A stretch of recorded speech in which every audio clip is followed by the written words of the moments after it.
Alrighty then, so I wanted to make a fun video this weekend that actually has some historical merit. In the past, and sometimes even now, Riot has made some balance changes that are a mixture of funny and frustrating. They've repeated certain balance patterns and sometimes purely on purpose as they had no other choice. It has gotten to a point where players can easily point out these patterns and have thus coined certain words to describe how Riot balances a champion.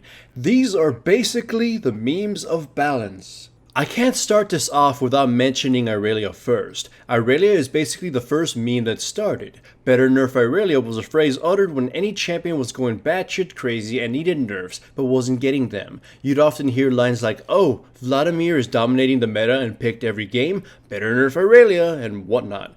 This phrase was born out of the fact that Irelia received a wave of nerfs back to back non-stop for a short while. In all honesty, she hasn't received the most changes of all characters, but it was the fact that it happened within a small block of each other that gave birth to this meme. Irelia was repeatedly nerfed because she came out pretty damn weak and was given some usability buffs, which then exposed the players to all the strengths they hadn't realized she had. She's a champion with so much power on her that Riot had to tamper with everything in an effort to quell her ridiculous power. I went over Irelia's balance problems in another video already, so I don't have to cover it extensively right now. In recent memory, Riot has repeated this behavior a couple of times, most recently with Azir. Azir was repeatedly nerfed hard since his release and initial buffing, mostly because players figured him out and it was shown that he is simply too damn strong of a champion.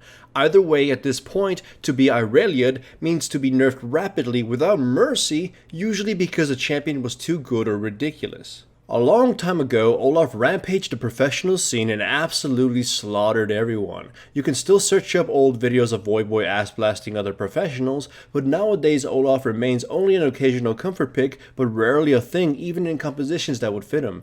Basically, Riot nuked him from orbit and absolutely destroyed his power. To be Olaf means that Riot just nerfed the shit out of the champion and they became basically unplayable. For a long period of time, Olaf was simply too weak no matter how good you were or how much effort you put into it. It was doubly sad because ironically his win ratio was really trash even at his strongest, usually meaning that players in general were awful with him. In the right hands, Olaf is simply too damn powerful because of how much damage he can do when he perfectly chains axes and how hard he can be to control and kill thanks to his ultimate. This is the perfect recipe for experienced players to create a monster in the game, but weaker players to flounder.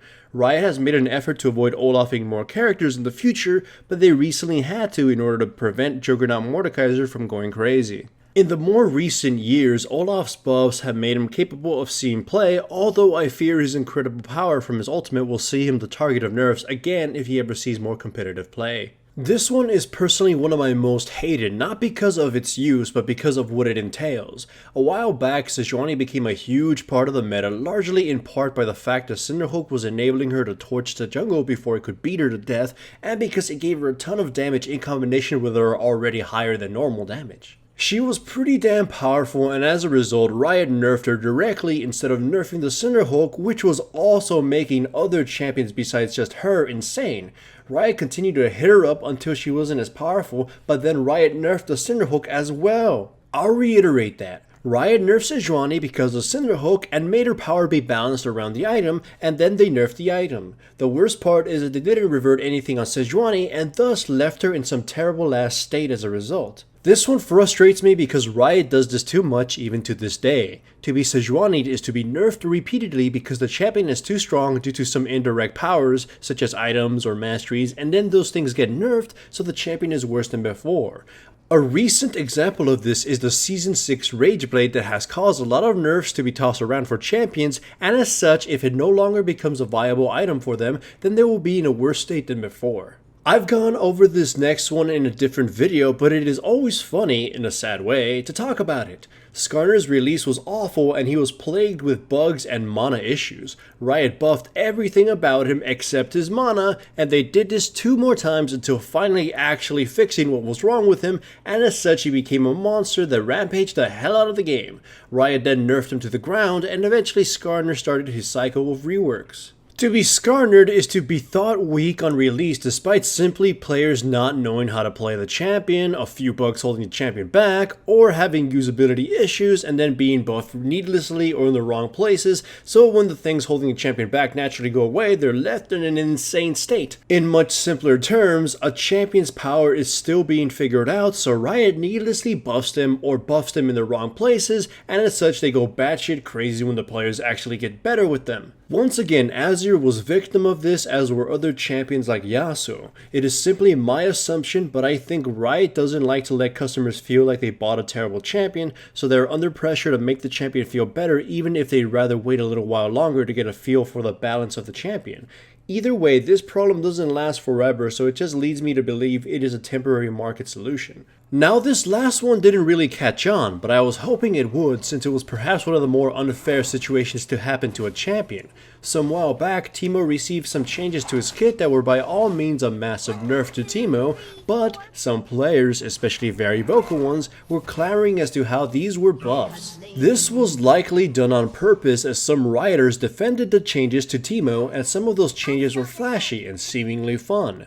However, experienced players chimed in, and players with common sense noted that some of those changes were not even realistic. Teemo had been nerfed by having his mushrooms activation time increased, thus making them worse in clutch situations, having their duration severed, and some ratio changes. Some thought that just because his stealth was made trickier and because he can throw his shrooms and bounce them, that it somehow made him stronger. To be fair though, Teemo did really need some sort of changes because he was utterly oppressive, yet not really a good champion regardless. So technically Riot really isn't in the wrong here. With all that said, to be Teemo'd is to be changed in a way that hypes up the player base to the point where they do not question the changes except the expert players. This happened in the Juggernaut changes as well, which had dramatic changes to 4 champions and the player base was hyped up, but experienced players chimed in to heavily criticize the changes and test them. This is also happening with the upcoming Mage rework and probably will happen with the Assassin rework. Getting Teemo'd is more annoying than anything, but it could be worse if dedicated players didn't bother to chime in and clarify things for the impressionable player base. Wait, this video doesn't have a proper conclusion. Better nerf Irelia. This channel is supported by my sponsors, Crunchyroll and Loot Crate. Check out the description below for links to the websites. Signing up for any trials, including Crunchyroll's free anime trial, greatly supports my channel. Also remember to give the video a like to support the channel and subscribe if you haven't yet.